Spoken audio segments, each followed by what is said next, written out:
That home that you love, your offer is probably going to fall through because of a contingency. If you're buying a home, those contingencies can make or break a deal. And today, I'm breaking down contingencies and exactly what you need to know to strategize what works and what doesn't. We're going to cover what contingency means, the most common types of contingency, how you can strategically construct an offer based on your contingencies, and we're going to give you some real world scenarios. If you want to skip ahead to any of those, the timestamps are in the description below.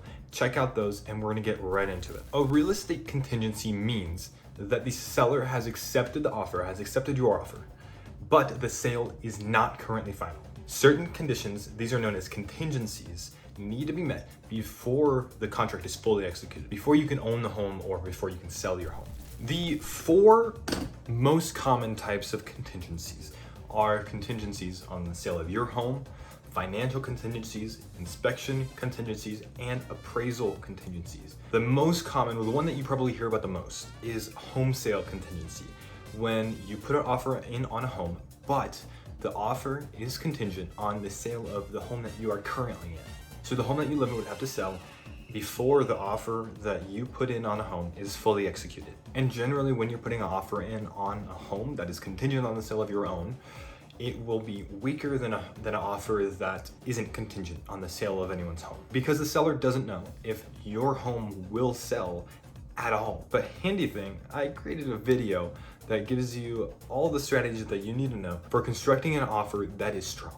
So take a look at that and let's get into the next one, financial contingency. This one's really simple to explain, but sometimes can get pretty dicey. Deals can fall apart if financing doesn't come through. There are scenarios that financing would not come through, even if you're pre-approved.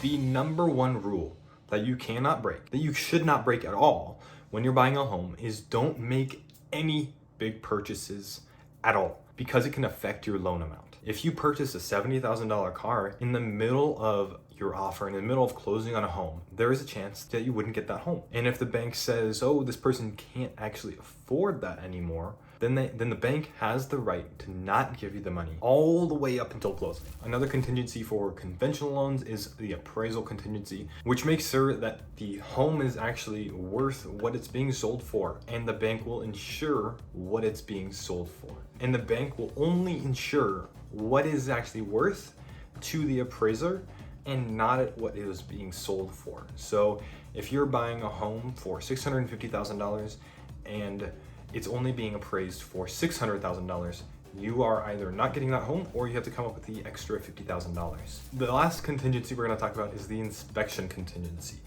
This gives the buyer the right to back out of the deal if the inspection does not go well. So if there is a foundation crack, then that gives the buyers the right to back out of the deal or to negotiate a repair.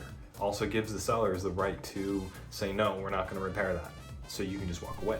Okay, first scenario, you put an offer in on your dream home, okay? And let's say the dream home is at $1 million flat, and you're financing it and the appraisal comes in low. It comes in $50,000 low. It's being appraised at $950,000. Oof. And you have a choice now to walk away or negotiate with the sellers to reduce the purchase price by $50,000. That's scenario one. Scenario two is a failed inspection.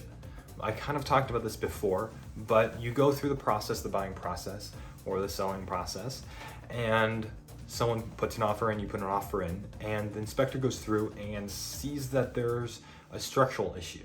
The main beam that's holding up the roof is cracked, and both the buyer and seller now have a choice to either fix the issue or the buyer can walk away. And in that scenario, for big issues like that, for foundational issues, for support issues, a realistic solution would be to fix the issue before selling. Foundation and structural issues often result in buyers walking away because it can be too much work. And the third scenario is the home sale delay.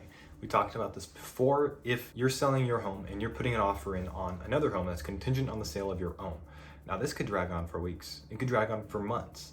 You never know. This could result in the deal falling apart. Okay, tips for buyers and sellers. Buyers, contingencies protect you.